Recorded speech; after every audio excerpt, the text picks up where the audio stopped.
Mesin jahit adalah peralatan mekanis atau elektromekanis yang berfungsi untuk menjahit. Sejarah jahit menjahit dengan menggunakan jarum sudah dimulai pada awal-awal peradaban manusia. Bahan jarumnya bermacam-macam. Ada yang terbuat dari batu, tembaga, tulang, ataupun gading. Jarum yang masih kasar itu digunakan untuk menyatukan kulit hewan menjadi pakaian. Sementara benang yang digunakan dibuat dari otot hewan. Jarum logam digunakan sekitar abad ke-14, yang merupakan jarum dengan menggunakan lubang, yang umum dijumpai pada saat ini. Pada tahun 1755, seorang imigran Jerman bernama Charles Wiesenthal yang tinggal di Inggris mematenkan penemuan jarumnya yang khusus dirancangnya untuk sebuah mesin. Sayangnya, patennya tidak merinci mesin yang menggunakan jarum tersebut. Berikutnya, seorang pembuat lemari asal Inggris bernama Thomas Saint yang juga mematenkan mesin jahit pada tahun 1790. Tidak diketahui apa Saint benar-benar membuat prototipe mesin yang digunakan pada saat itu, atau hanya sekadar mematenkan agar mendapatkan royalti kelak jika mesin itu bisa dibuat. Yang pasti, Thomas Saint merinci dalam patennya sebuah benda tajam yang dapat membuat lubang pada kulit dan memasukkan jarum pada lubang yang ada. Selangkah lebih maju dari Wiesenthal. Namun, reproduksi temuan Saint itu ternyata tidak bisa beroperasi. Perkara paten ini juga dilupakan oleh Balthasar Krems. Warga berkebangsaan Jerman ini menemukan mesin otomatis untuk menjahit topi pada tahun 1810. Dia tidak mematenkan temuannya, dan konon mesinnya tidak pernah berfungsi dengan baik. Upaya untuk membuat mesin jahit memang tidak pernah pudar. Banyak pula yang akhirnya menyebabkan perang paten, namun tidak sedikit pula yang berakhir dengan kegagalan. Contohnya, John Adams Doge dan John Knowles dari Amerika. Mereka berdua membuat mesin jahit pada tahun 1818. Namun ujung-ujungnya mesin itu gagal saat digunakan untuk menjahit sejumlah kain. Mesin jahit yang bisa berfungsi diciptakan oleh Barthélemy Timonnier pada tahun 1830. Mesin ini hanya menggunakan satu benang dan sebuah jarum kait, seperti jarum bordir atau sulam.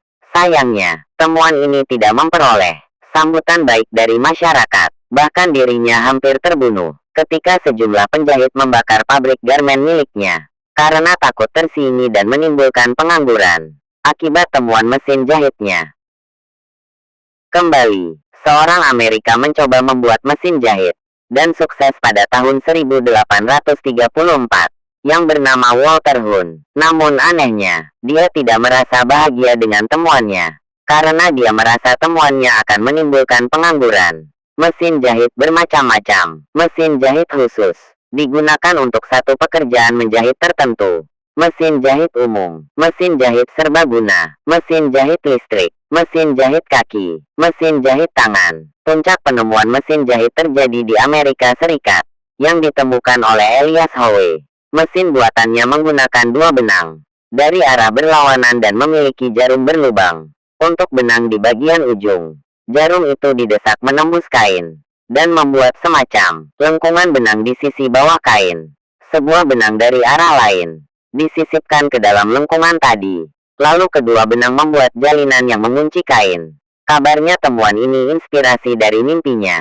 Dalam mimpinya, perut Howe ditusuk oleh seorang kanibal dengan tombak dalam tidurnya. Bentuk ujung tombak inilah yang dijadikan inspirasi buat menciptakan jarum yang sudah lama dicarinya. Namun setelah penemuannya, Howe dihadapkan pada masalah dengan mempertahankan paten dan memasarkan temuannya. Akhirnya, dia berjuang selama 9 tahun. Perang paten sendiri pecah ketika Isaac Singer menemukan mekanisme naik turun pada mesin jahit, dan Alan Wilson mengembangkan alat kait pemintal berputar. Mesin jahit belum menjadi barang produksi massal hingga tahun 1850. Setelah Isaac Singer berhasil membuat mesin jahit dengan jarum jahit yang bisa digerakkan kayuhan pedal kaki, maka kesuksesan penjualan mesin jahit secara komersial terbuka.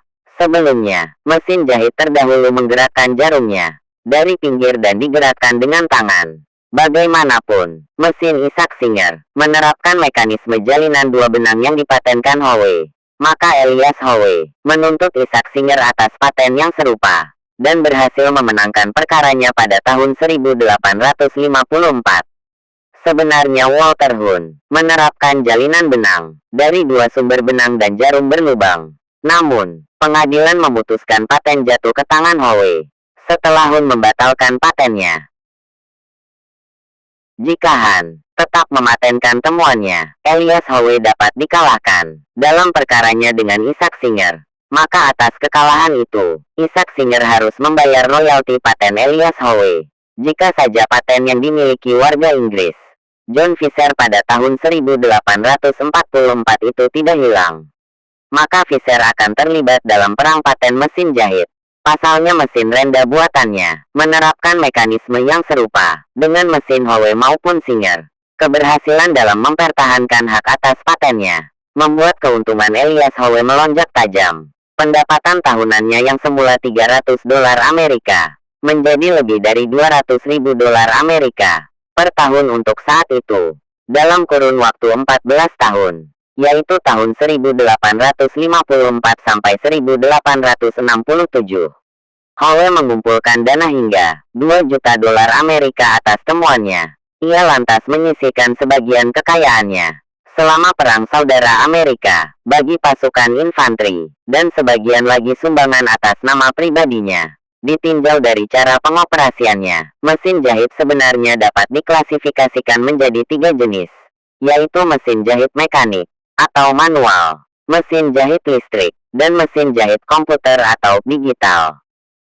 1. Mesin jahit mekanik atau manual. Mesin jahit manual merupakan jenis mesin jahit kuno yang dapat dioperasikan tanpa menggunakan listrik. Contoh mesin jahit manual yaitu mesin jahit tangan dan mesin jahit kaki. 2. Mesin jahit listrik. Mesin jahit listrik merupakan jenis mesin yang sudah dilengkapi motor dengan tenaga listrik sebagai penggeraknya. Mesin jahit ini juga diimbangi dengan gerakan mekanik yang mendorong kain saat dijahit. 3. Mesin jahit digital. Mesin jahit digital merupakan jenis mesin jahit yang paling canggih di antara dua mesin jahit sebelumnya, karena dilengkapi dengan mikroprosesor. Mesin jahit ini biasanya banyak dipakai untuk membuat jahitan dekorasi maupun menjahit bordir.